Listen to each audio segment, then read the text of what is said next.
Samsung returns to the flagship game with the latest in their Galaxy S line, bringing a familiar but further refined body that is even edgier than ever.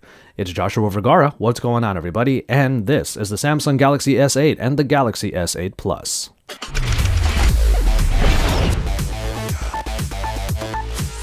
There are two versions of the newest Samsung device, and the names no longer use the word Edge, making it clearer than ever that the curved display is the Galaxy calling card moving forward. The Edges have the usual tropes, like the Edge UX or any of the features that the Edge brings to the table. However, it's less about that and more about how these curved displays defy logic. The Galaxy S8 crams a 5.7-inch screen onto a body that feels much smaller than that leads on, and the curves come down to meet the hand better than ever. However, for the Samsung Galaxy S8 Plus, it manages to cram in a 6.2-inch display onto a body that feels kind of decent to handle in one hand. And a few things had to change in order to make this happen, mainly a resolution shift to 2960 by 1440 for an aspect ratio of 18.5 by 9.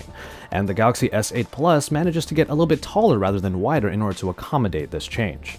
Another change comes in the removal of the hardware key. Yes, this is actually happening, folks.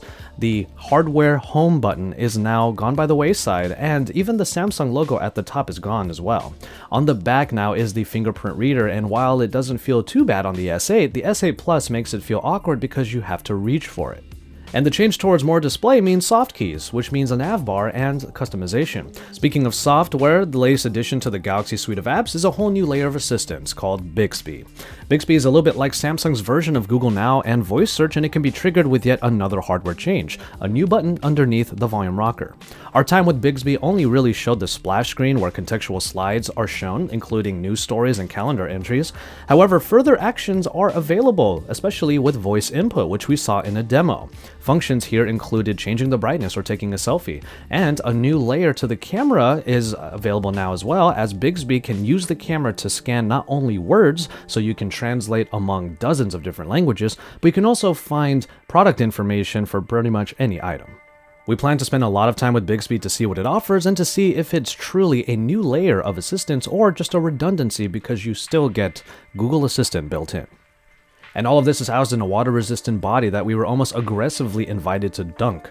And that body protects a bevy of hardware bits that users have come to expect, a 10nm octa-core processor that Samsung is not really telling us clearly if it's the Snapdragon or the latest Exynos, which is probably going to mean it's a mix of the two, 4GB of RAM, expandable storage, a headphone jack, thank goodness, every sensor and connection type possible, and a 3000 mAh battery for the S8 and 3500 mAh for the S8 Plus.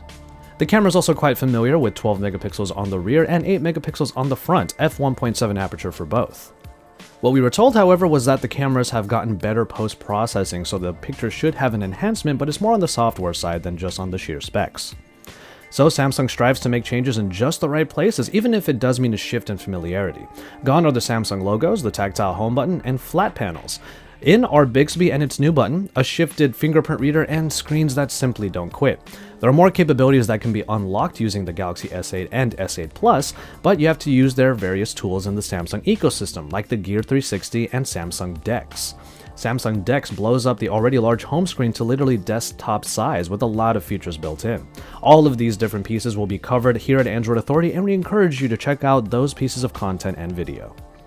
Our first look at the Samsung Galaxy S8 makes us really excited to get our hands on the review unit sooner rather than later, but the release information currently puts pre-orders at March 30th, with the phone making it to you on April 21st. Keep an eye out for our full review and our final thoughts on the Galaxy S8 and the S8 Plus in the coming weeks, and you can also see all of our comparisons, our quick looks, and reactions to various features of the Galaxy S8 here in the next couple of days. After that, you can actually see a little bit of behind the scenes at the actual Samsung Unpacked event if you head over to my channel, Tech and Tea, and you can find that link in the description below, so you can find some BTS down there.